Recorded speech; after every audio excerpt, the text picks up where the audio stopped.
ناظرین، کہیں نہ کہیں ہم سب نے گلوبل وارمنگ کا نام سن رکھا ہے۔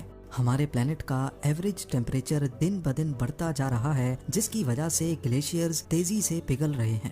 ایئر 1880 سے لے کر آج 2022 تک ہمارے ارتھ کا ایوریج ٹیمپریچر 1.4 ڈگری سیلسیس تک بڑھ گیا ہے، اور اگر صرف پچھلے 20 سالوں کو دیکھا جائے تو ہر سال پچھلے والے سے زیادہ گرم ہوتا ہے، جس کا مطلب ہے کہ گلوبل وارمنگ کا ریشو تیزی سے بڑھتا جا رہا ہے۔ اور ناسا کے مطابق اس بات کے 95% چانس ہیں کہ یہ گلوبل وارمنگ ہیومن ایکٹیویٹی کی وجہ سے ہو رہی ہے، جس میں ماس لیول پہ ڈیفارسٹیشن اور فوسل فیولز کا استعمال ہونا بھی ہے۔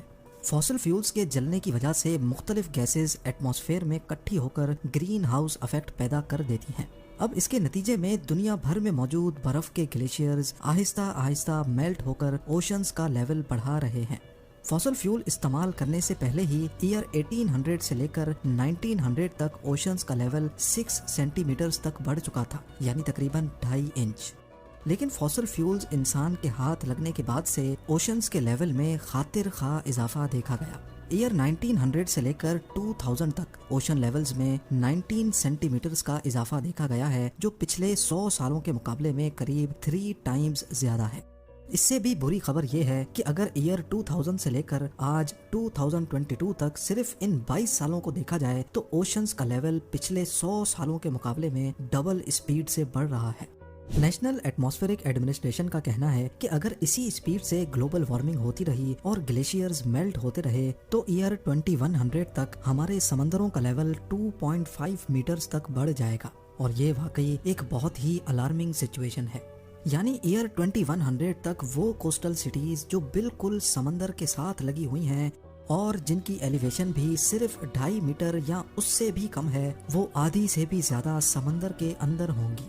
جیسا کہ تھائی لینڈ کا کیپٹل بینکاک، یہاں کی ایوریج اونچائی گلف آف تھائی لینڈ سے صرف 1.5 میٹر اونچی ہے، لہٰذا ایئر 2100 میں بینکاک کچھ اس طرح دکھے گا۔ بنگلہ دیش کے کیپٹل ڈھاکہ میں بوری گنگا ریور کے کنارے اچھی خاصی آبادی پانی کے اندر ہوگی۔ آذربائیجان کی بات کی جائے تو باکو کا زیادہ تر کوسٹل ایریا پانی کی نظر ہو چکا ہوگا۔ سنگاپور کے آؤٹ اسکرٹس میں بنے کئی پروجیکٹس ڈوب جائیں گے، جس میں سنگاپور پورٹ بھی شامل ہے۔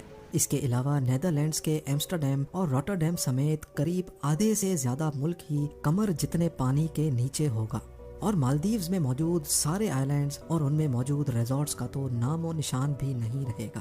یعنی ایئر 2100 تک قریب 1.5 ارب لوگوں کو ان مقامات سے ہٹ کر کہیں اور شفٹ ہونا پڑے گا۔ اب یہ تو ہم نے بات کی صرف اس سچویشن کی جب 80 سالوں کے